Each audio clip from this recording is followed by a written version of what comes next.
Dongeng Bahasa Indonesia.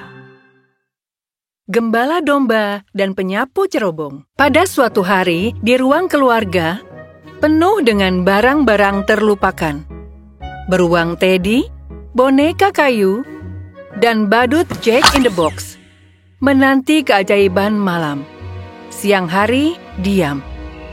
Malam hari, mereka hidup dengan rahasia dan juga gerakan riang.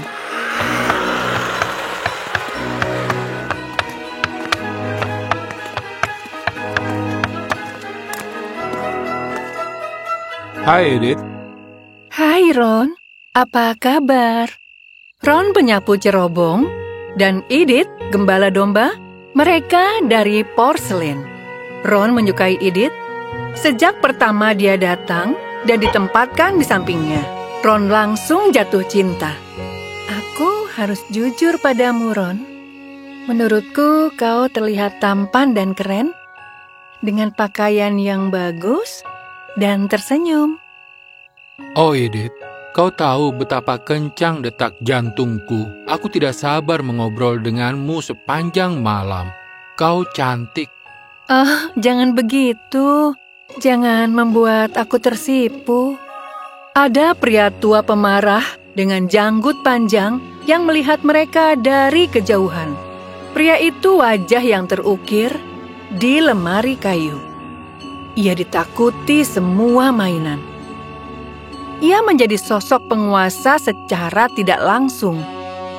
Pria itu dipanggil Jenderal Janggut. Ia terbuat dari kayu eboni yang mahal. Ron si penyapu cerobong. Beraninya kau menggoda gembala domba. Bukan, Jenderal. Dia hanya meniru. Kau diamlah, Edith. Penyapu cerobong tidak tahu tempat. Sebenarnya, Jenderal Janggut juga menyukai Edith. Dia terus-menerus memandangi Edith siang dan malam dari kejauhan. Maafkan aku, Jenderal Janggut. Tapi aku tidak akan menutupi perasaanku. Kostumku bukan segalanya. Pertentangan mereka seketika langsung terhenti saat orang-orang rumah bangun di pagi hari. Edith punya sahabat dekat, truk besar bernama Wills. Wills adalah sahabat bijak yang menyemangati Edith saat dia sedang sedih. Hei, Edith, kenapa kau sedih? Ada apa? Wills, Jenderal Janggut ingin aku menjadi pengantinnya. Hatiku sakit karena kemarin aku menyatakan cintaku pada Ron.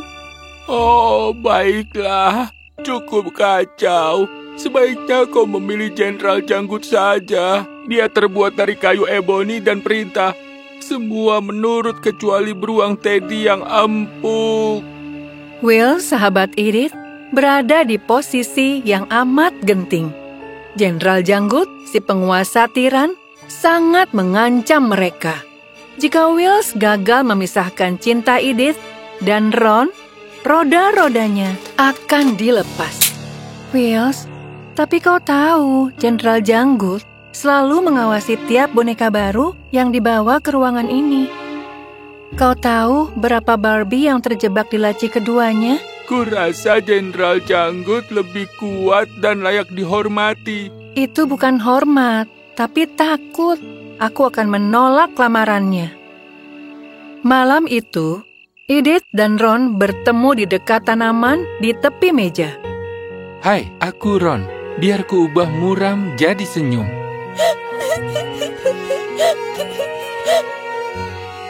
Ron, aku putus asa.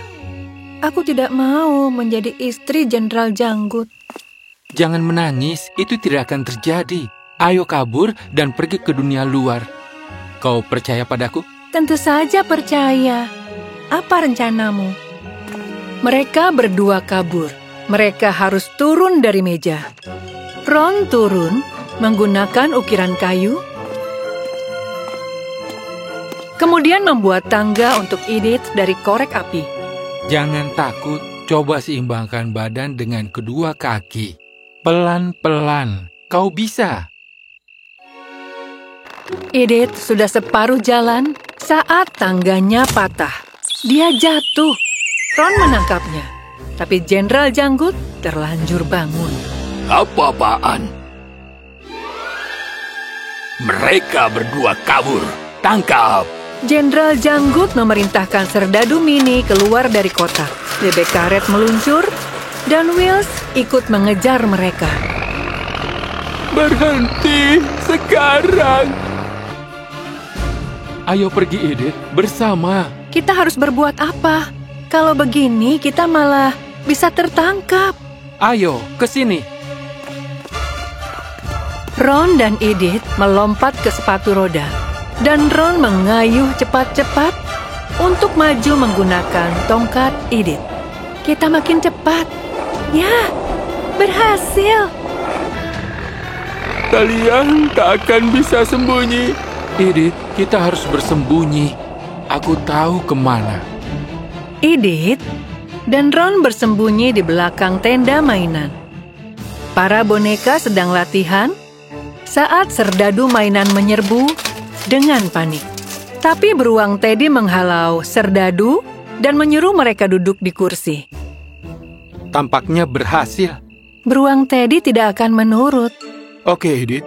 Setelah aman, kita akan lari ke perapian. Kita masuk, panjat cerobong, lalu bebas. Sementara itu, Wheels melapor pada Jenderal Janggut. Sudah ketemu? Belum. Mereka sembunyi, tapi para serdadu mainan masih mencari. Aku yakin kau kasihan pada gembala domba itu. Kau tahu usiamu sudah tua. Bateraimu sudah lama tidak diganti. Kau akan tewas. Kau jahat. Aku tahu kau tiran. Kau hanya seonggok kayu tua yang menggonggong. Kau hanya diam. Kau dan janggutmu itu, kau kasar. Beraninya kau. Kempeskan bannya. Au, sakit. Cari gembala dan domba itu, bawa dia. Atau tidak, aku akan mengambil sisa rodamu. Orang akan membuangmu. Begitu, aku akan pergi. Aku akan membawamu. Apa yang kau lakukan? Tidak. Dasar bocah, kau tahu kayuku berharga. Kayu lemari runtuh. Dan Jenderal Janggut turut hancur berkeping-keping. Sementara, Edith dan Ron mengintip dari balik tirai panggung dan menunggu serdadu mini pergi.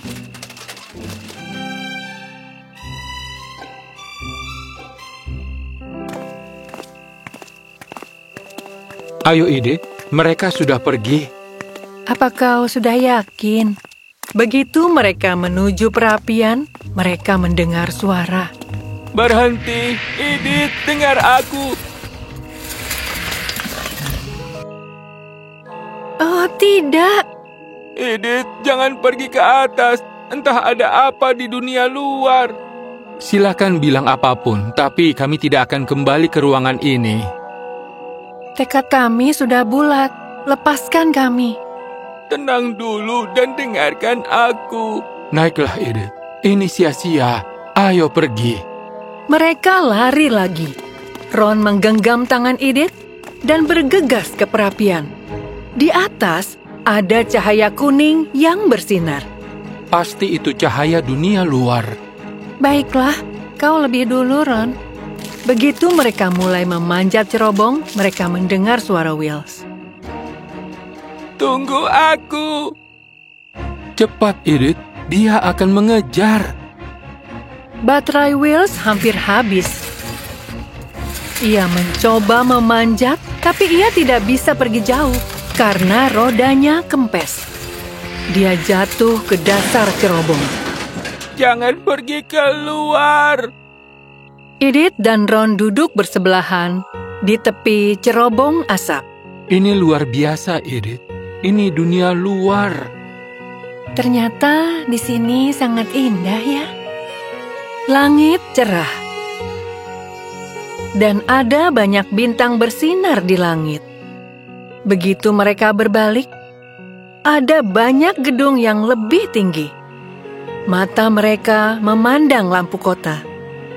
Awalnya, mereka semangat di dunia luar. Tapi, mereka jadi cemas. Katakan padaku, Ron, apa kita bisa tinggal di dunia luar ini bersama orang-orang asing?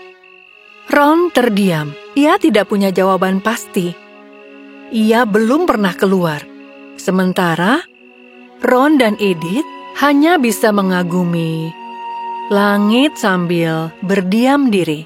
Edith, ayo kembali. Aku tidak bisa mengambil resiko jika tidak yakin di luar sini. Ron, kita harus apa? Jangan cemaskan Jenderal Janggut. Aku bereskan. Kau akan aman. Kita di atap sebentar lagi lalu pulang. Mereka berbaring di atap sambil mengagumi cahaya bintang. Mendadak, penduduk kota bermain kembang api. Oh tidak, bintangnya meledak. Ayo pergi, Edith. Kita belum siap di sini. Genggam tanganku, kita pulang. Mainan porselen itu mengira kembang api adalah bintang meledak. Mereka sepolos itu. Jadi, mereka memutuskan untuk kembali ke dunia yang mereka tahu. Ketika mereka kembali, ruangan itu tidak biasanya diam. Mereka melihat Wills terdiam di sudut. Ron, kenapa dia diam saja? Tampaknya baterai Wills diambil, dan salah satu rodanya kempes. Jangan cemas, dia akan dibetulkan besok. Ron, lihat. Jenderal Janggut juga hancur. Ya, baguslah. Persis seperti kata Ron, orang membetulkan Wills. Mereka mengganti baterai lama dengan yang baru dan membetulkan rodanya. Lalu Jenderal Janggut juga dibetulkan. Tapi mereka menggunakan lem super untuk menyatukannya dan lem di mulutnya sangat kuat. Sehingga ia tidak bisa membuka mulutnya lagi untuk membantah, memerintah atau protes. Aku harus minta maaf. Aku diancam oleh Jenderal Janggut. Tidak perlu, Wills. Aku tahu hatimu di tempat yang tepat. Sungguh? Ya, omong-omong, kau menang dari Jenderal Janggut. Benar. Kalian berdua mau coba naik? Ayo. Apapun masalah yang ada, Ron dan Edith pasti bisa melaluinya bersama. Jenderal Janggut yang kini bisu hanya bisa melihat tawa dan senyuman mereka dari jauh. Wills berjalan dengan riang. Mereka hidup bahagia selamanya.